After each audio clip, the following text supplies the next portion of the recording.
Bhí na mrá seo radacha go sméir.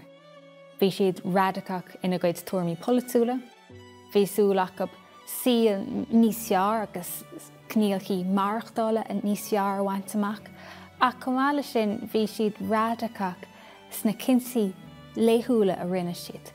Bhí siad radacach sa síl neamhghrách a chas siad, agus bhí siad radacach sna cadidir farsanta a bhí acu. Ní hé go ndearna daoine dearmid ar na scéalta sin de haisme nó trí himpeiste, déanach é sin déon gnó.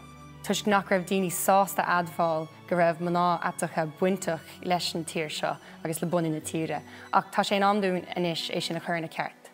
It is important for us that we know the truth of our history. It is important that we should honour all of those who fought on our behalf.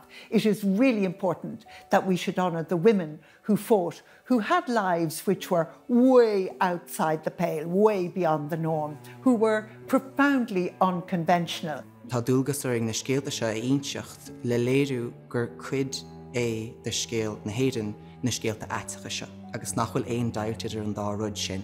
Bíonn siad echar tíocht ar na scéalta seo marall go raibh cuidas na scéalta sin na bhualach, ach caithemuid scoil agus na scéalta sin a cheistú agus na scéalta sin na lorg le go dteice daoine óg an léineo go raibh daoine áitecha i gcónaí timpeall agus go méid siad a gcónaí timpeall agus gur cuid iad den náisiún agus den tír.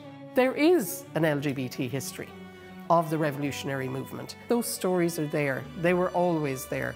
They're in the diaries, they're in the memoirs, they're in the newspapers. You have to dig deep for it, just as those women must have had to dig so deep to brave the world and to live their lives as they saw fit and to fight for what they believed in.